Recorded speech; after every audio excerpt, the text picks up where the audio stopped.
What I wish I knew before I started my minimalism journey around 5-6 years ago. And these are 10 things that I feel not a lot of people really talk about or tell you. So if you're living a minimalist lifestyle already or you're thinking about making some changes, then keep watching. Plus, don't miss my bonus tip at the end of this video. If you enjoyed the video, then please make sure to give it a thumbs up, it really helps. And if you're new here, then I'd love for you to subscribe and click the little bell icon too, so you'll know when there's a new video up and you won't miss anything. Let's begin. If you don't know where to start with decluttering, just start somewhere. A room, a closet, a drawer, or even your purse or your wallet.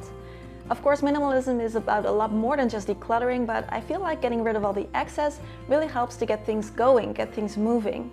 I was really overwhelmed at first and I didn't know where to start, and I ended up putting it off because of that.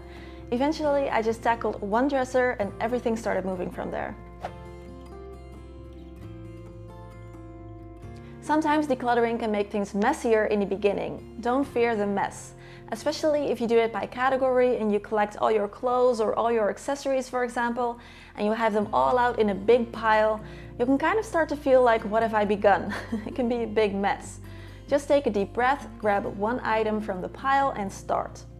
Decluttering can be difficult or even emotional at times when you see all your stuff accumulated around you, but trust me, you'll get through it. Minimalism is a mindset. It is not about being perfect. So don't worry about not being a good enough minimalist or about not having the most beautifully styled, organized minimalist home.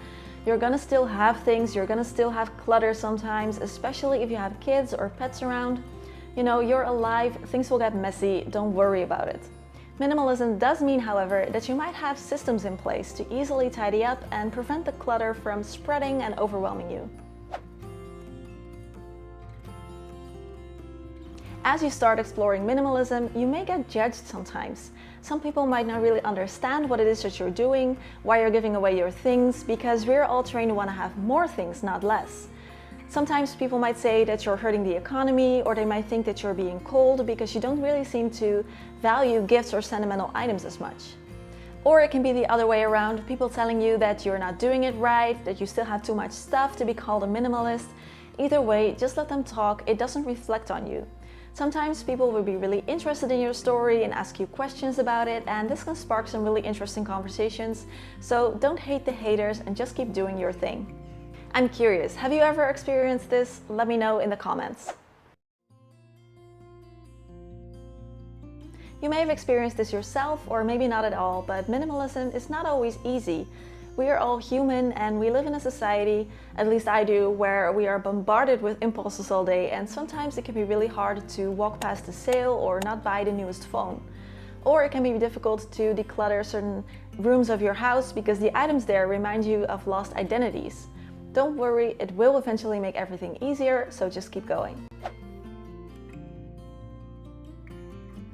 Number 6, minimalism means different things to everybody. So if you're modeling someone else doing it, or you're just doing whatever you think minimalism should be about, then it can be a really difficult lifestyle because it doesn't suit you.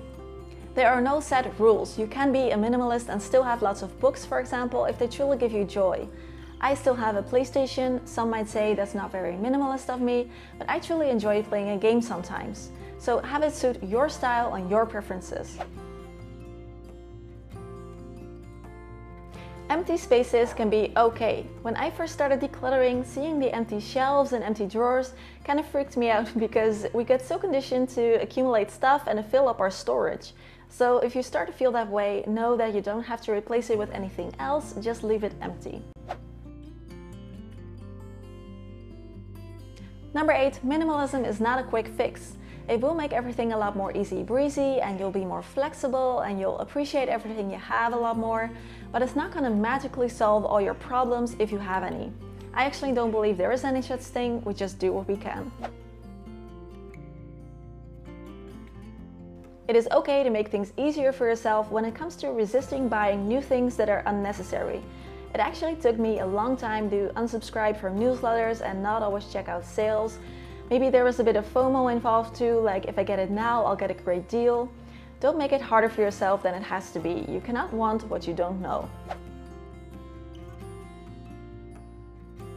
Lastly, minimalism doesn't need to apply to every facet of your life. There may be areas in which you're not really a minimalist. If so, just remember who you are and keep doing what feels good to you. Bonus tip, when it comes to letting go of possessions, there is a certain amount of skill involved. And in the same way that you cannot learn to cook or play tennis overnight, you might need some practice. As with any type of skill, practice makes better. So if you have tried it but you haven't succeeded yet, just keep practicing. Eventually you'll get better at it and it will become easier. Which of these did you recognize? Let's talk in the comments. Please like the video and subscribe. I'd love to see you in my next one.